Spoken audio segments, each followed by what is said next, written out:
On this episode of Chicago Zone. Oh, this is weird, playing on the big screen like this. Oh. I've had a lot of opportunities. One of them was actually interviewing Derrick Rose a couple months ago, which was dope. Oh, wow. I've never tried to build a brand. I've never tried to build a company. Tell me your Mount Rushmore of all-time Bulls. I don't know if this is gonna be a sneaky pick or whatever, but for my own personal one, he wasn't here for that long. I don't even remember this. Man, sneaker game was crazy. What up, y'all? It's Don C. We're hanging here center court at the United Center, and I have the privilege of spending some time with content creator Kenny Beecham. Appreciate you having me, bro. And I got one surprise for you. What's that? We're gonna play a little 2K on the Jumbotron. On the big screen. Let's get it. Let's get it, man. Ooh, with the scoop blade. Play a little 2K. Yeah, kind of nice on the sticks, man. So how you get into gaming, Kenny?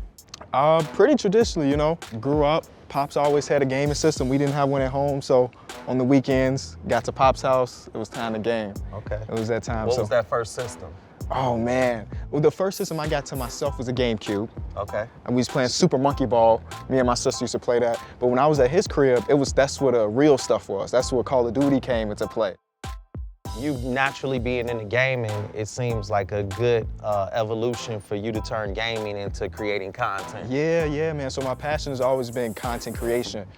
Even when I was like a kid, we used to do in our school these things called young author competitions. And my content creation in the moment was like writing stories and stuff.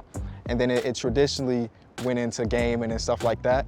So it was just a way for me to create. And it's what I love the most. I love that. Now, something I get asked often in the comment section or even on Twitter, people asking me, am I the biggest Bulls fan here on YouTube? We got some of the most loyal and most dedicated fans in the league, and that's why I love being a Bulls fan. Thank y'all so much for watching this video. If you did enjoy, please leave it a like. This has been Kenny. I'll be back tomorrow. Peace. All right, so if we go ahead up, we both can't be the Bulls, or maybe we could be different generations of the Bulls. Who you got? I got to run with the 10-11 Bulls, man. That was my era where I loved the game the most. Okay, MVP, so you just bless me with taking the all-time Bulls. Yeah, you got the advantage right there with Mike. I think we might still have the same point guard. Yeah, oh yeah, you know, he our guy. But I'm noticing there's no Luau Deng on the 10-11 squad. I don't know, they got Taj Gibson at the 3. I might have to make some changes there. Give me Hot Sauce Cal Corv at the 3 so we can get some shooting in there. And then, yeah, I'm ready to rock after that. All right, we see how that's gonna go up against. I got nothing but legends. You see, I got Artis Gilmore in the middle, Jordan, Aaron Rose in the backcourt. I can't play as good as you, but I got the team to win. You definitely got the team. All right, here we go. Let's tip it off. Come on, y'all. Y'all gonna see how the old man get ready. Like Stacey King say, give him some of that hot sauce. Oh, this is weird. Playing on the big screen like this, this is 100 times bigger than any screen I've ever played on. I don't even know how we run our offense. I think we just gotta find Rose and let Rose be Rose. Get to the basket, D Rose. Get to the basket. Nothing. Oh, with the scoop leg. There we go. Come on. Man. Let's go. How am I supposed to guard that? They got too many. Be humble stunting on They this got too many. Jumbotron. Out of the different eras, you picked this 10 and 11. Is that your favorite Bulls? Oh, easily. These are my high school years. Every day. When you was in high school. Yeah, man, every day waiting for the Bulls game to start. We knew that the defense was gonna be there with Thibodeau, and we knew that D Rose was gonna be D Rose. So this is easily my favorite era. I gotta tell you, man, I went to high school in the 90s, so it was nothing like that 90s dynasty Chicago Bulls, man. Even being in this 300 level makes me reminisce about my memories as a Bulls fan, man, where I couldn't hardly even come to the United Center for games, but. For me, my first game that I got to was in Bulls versus Orlando Magic. Here's Howard, he seals and dunks. We sat in the 300 section, and I had been a Bulls fan for like 4 years at that point, but I never got to see a game. And for my birthday that year, Pops was like, we're going to a game. And it was a surprise, and that's a special memory.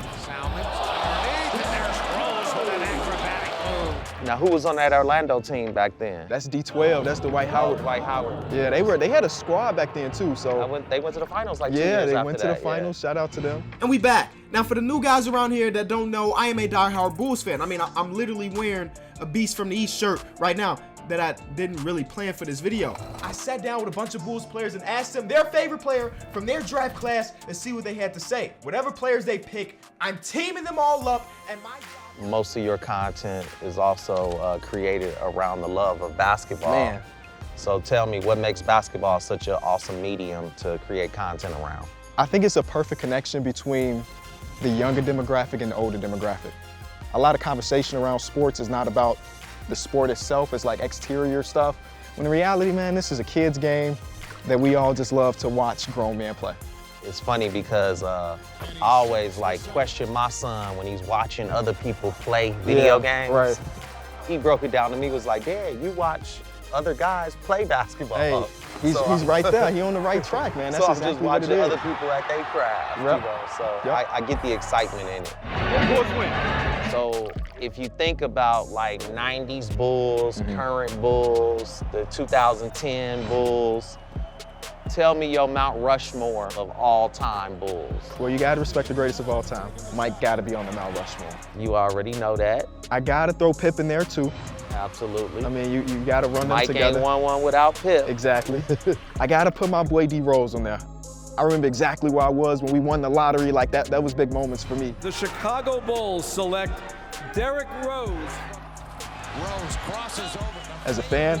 And then lastly, I don't know if this is gonna be a sneaky pick or whatever, but for my own personal one, he wasn't here for that long, but Jamal Crawford, man. Okay, My- Jay crossover. My first memory of basketball is watching Jamal Crawford versus Allen Iverson in '03. Jamal had like 40, and then AI had like 42. That was one of the rebuilding eras. That's post-Jordan era. I had already liked the game of basketball, but that game made me love the Bulls. When this is the team that we rep. Got my Bulls head. That does not make me the biggest Bulls fan here on YouTube, but that does mean through thick and thin, no matter what, I will be a Bulls fan because, well, it's permanent.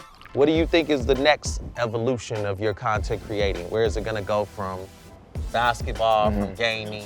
What do you see yourself in the future doing? I'm getting more broad with the sports. You know, basketball is always the passion. Do you think there's an evolution with content creation? Do you think there's a chance Kenny Beecham's gonna be on a mainstream media network? That's always the plan. So I signed on the Bleach Report a few years ago, and I've had a lot of opportunities. One of them was actually interviewing Derrick Rose a couple months ago, which was dope. About Chicago's very own Derrick Rose, D Rose, man, from four Chicago brothers to another. We appreciate you taking the time for real. Oh, love, man. Thank y'all for having me on, for real. Of course, of course. Oh, wow. Yeah, that was the moment for me, you know what I'm saying? But yeah, the goal is to evolve to the point where, we still love gaming and stuff, but more of a media name more than a gaming name, if that makes sense. Absolutely. And look at Mike at the buzzer. Know you like that? Mike at the buzzer. Couldn't have it no other way, man. How we gonna not end it with Mike putting the icing on top of the cake? It's the only thing he did, man. He was the greatest of all time. So Even on the game. That was a good one. I had to get you. I had the all-time Bulls. Speaking of Mike, man, I see we both got on J's. Always. You big in the sneaker culture? Man, sneaker game's crazy. It wasn't until I got to college that I started to care about sneakers and stuff. I had a cousin, a big sneakerhead. He called me one day. He said, I got too many. Come pick some up. We're the same size. He gave me a pair of white cement 4s. He just gave them to me, you know what I'm saying? In the moment, I didn't know. You gotta get that cousin name recognition. Shout out to Bub, man. Bub hooked it up. and in that moment, I ain't know nothing about it, you know what I'm saying? I didn't know much about sneakers. Of course, I know J's from Adidas or whatever, and I ain't know what I had in the moment. I'm holding that shoe like, man, this is real. And that started the obsession with sneakers and stuff. So what's your top? That's still number one, just because of that. Jordan 4. The Jordan 4, specifically the white cements. Okay. Can't go wrong with a 1, obviously. Okay. And I love an 11. All right, 11. Yeah. What about you? What's yours? Jordan 4s. Uh-huh. I share the same sentiment. Yep. I also like the 3s that Yep. you're wearing, the reimagined ones now. And then I'm gonna say my sleeper are AJ8s. Okay. It was an era where Nike was doing outdoor basketball shoes, like the Air Raid that had the crisscross straps. So for them to do a Jordan like that, I was hyped about. Right. And it was colorful, the aqua and Right, I got the purple. aquas. Yeah, I got the aquas. So for the Bulls to have a player with wearing purple and teal shoes, I thought different, and it was, it shows that Jordan was so revolutionary even back then. Yep. Because guys today, that's what they do, but Mike was doing it back Way then. before everybody. Yep. I've treated basketball as an entry point to other forms of culture. Yeah. how about you? How's basketball? It's brung you into the content creation world. Yep. But what else is on the horizon? I think I've read that you got a brand. Yep. Enjoy Basketball is the brand. It was mostly created because in this content creation world, I get to see a lot of different sides of the basketball fan in my comment section, in my videos, on Twitter and all of that. And it felt like it wasn't enough positivity around the game. Okay. At the end of the day, this is a game that we all love, and it felt like a lot of people weren't sharing that same sentiment. So years ago, I started like ending my videos like, enjoy the games tonight. That's what it was, enjoy the games tonight. And one of my managers like, you gotta put that on the hat or something. You gotta do something, you know? Branding. And it just evolved to enjoy basketball. Now it's evolving deeper than basketball, just enjoy in general, because I think we should just be enjoying life, you know? Man, I love that. I love the messaging behind it. And so what's next on the horizon for Enjoy Basketball? We got some drops coming. We got our spring line coming out. And then we also have a newsletter with like 50,000 subscribers that, you know, they get emails Monday, Wednesday, Friday about all the things great about the game of basketball. Enjoy New York tea over here. It's different than anything I've ever tried. I've never tried to build a brand. I've never tried to build a company. It's always been like, turn on the camera, let's record a YouTube video.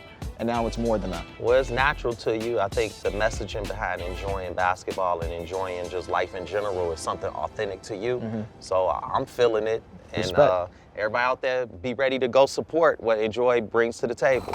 With today's video, we're trying to take this quiz to see if it's gonna show that we're one of the most diehard Bulls fan on the YouTube platform. Let's go.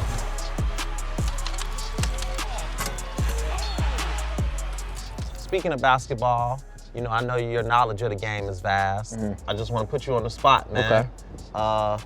Let me ask you some trivia questions about the Bulls. I'm here for it. All-time leading scorers for the Bulls. Give me top 5. We got Mike at 1. Uh-huh. Pip is probably 2. You're correct. Three's up I'm in the gonna air. give you a hint. Is it Bob Love? Yeah. Okay. Yep. Shout out to It Bob is. Love. I was gonna say, look in the rafter. Okay. 4. Who's your man that was missing on that 2010 Shout out to Luol Dangerous. Yep. And 5 is oof. This one was before our time, but we Is it know Jerry? his number because it was the first one in the rafter. It's Jerry Sloan. Shout out to him too. Man, that was amazing. I got a little bit. It took me a little bit longer okay. than I wanted, but so we got let's there. go to the next category. All right, to round it out, blocks. Ooh. Top 5 Bulls blocks. Y'all at home, help me out with this one, because this is going to be rough. I mean, I'm going to go with Joe Kim Noah's got to be there. DPOY, right? Yeah, Joe Kim is top 5. Okay. So he's not number number 3. one. He's not number number 3. one. So usually who's the top guy? All right, let's get us Mike. He's not the top guy, though, this category. He's number 2. Okay, shout out to Mike. You'll be number 2 on this one. So who is the number 1 block leader in block shots for the Chicago Bulls? I'd say is our all-time center. Is it Artis Gilmore? Artis Gilmore. Artis Gilmore. And let's round it out with number 4 and 5. Okay. Guys that one guy comes from the Jordan era. Did we say Pip? Pip. Okay. Okay, there go Pip. And then to round out the top 5 in blocks, it's a guy from the 10, 11 era. He's still in the league. Is it our guy Taj Gibson? Taj Gibson. Taj Gibson, you know that. man. Brooklyn. You know what I'm saying? Doing Taj. it big. Taj, the Secretary of Defense. Kenny, it's really enjoyable spending this time with you. One thing I look up to you about is how you're self-made entrepreneur from Chicago, always repping the crib and everything you do. What encouragement would you give to a young person looking at you and looking at your example on how to just not be fearful and just really running after and following your dreams? Yeah, I always tell people to trust in themselves. I was making YouTube videos for 3 years before anybody recognized, before I got 100 subscribers, before I made a penny. But just because I love content creation and I believe that one day I could do it full time, I just honed in on my craft, and that once people start to see it, they recognize what I was doing and they enjoyed it. So I want to give a lot of credit to my pops because he showed me that, like, if you put in the time, you will get your reward. That's why it comes off so authentic, because you're authentically you, and I want to say you definitely represent Chicago, which makes you Chicago's very own. Appreciate you, man. Peace.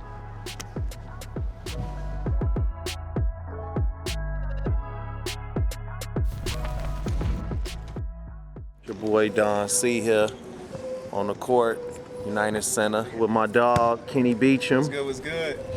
Kenny, welcome to Chicago's home. It's a way for me to create. It's what I love the most. We're gonna play a 4K on the Jumbotron. Big screen. Mike at the buzzer. I got the team to win. You definitely got the team.